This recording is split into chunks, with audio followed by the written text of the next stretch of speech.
I'd be the first to say that I'm a big fan of the Phantom Menace, and the Star Wars prequels in general.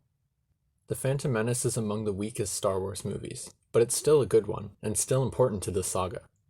But it definitely has its flaws, and disproportional backlash too.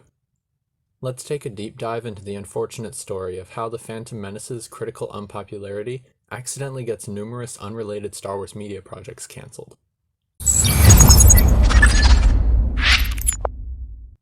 When the Phantom Menace first came out, it was the event of the decade. Star Wars had quit at its peak with Return of the Jedi, but after 16 years of waiting, fans would finally be able to experience the next installment of the Star Wars saga. It was a big opportunity for Lucasfilm, and they were determined to make the most of it. The Phantom Menace had a staggering promotional budget, focused primarily on tie-in merchandise greater than any other Star Wars film before or after, except perhaps The Force Awakens. Lucasfilm had high expectations for the movie and the promise of its future tie-in and expansion content, until the critical responses started coming in. Among the shuffle of revamping Lucasfilm's marketing and tie-in strategy, numerous products were discontinued in the promotion of future films. Just compare the movie tie-in video game releases. The Phantom Menace had an insane diversity of tie-in games, but that quickly dropped off to a more reasonable number of games for the release of Attack of the Clones. By the way, I'm still sad we never got a sequel to that Obi-Wan game, but I highly recommend you try the original. It was fantastic.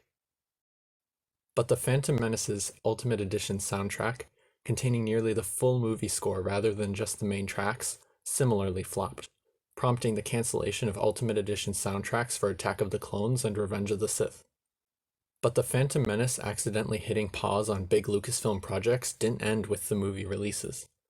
The first thing that made me notice it was the re-releases in 3D. The Phantom Menace was given a new wide re-release in 3D back in 2012. You might remember it as the start of their plan to re-release all the Star Wars saga films in 3D. But again, the Phantom Menace didn't fare well, being the weakest Star Wars movie, and the re-releases of all the other episodes were cancelled. We'll never get to see the 3D Revenge of the Sith or the 3D Empire Strikes Back on the big screen like that, because of the Phantom Menace. I think this is actually a pretty interesting issue in Star Wars.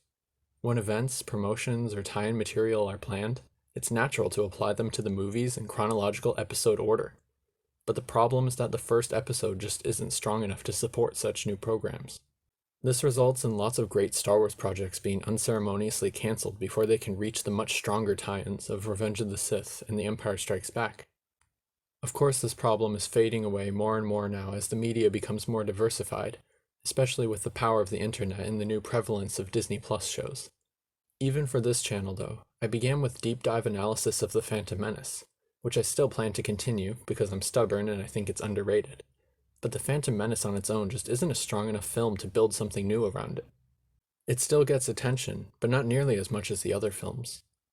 Just something I thought about recently and found interesting. But what do you think? What was your favorite tie-in product or promotion for the Phantom Menace? Let me know in the comments below, and I'll see you next time for another deep dive.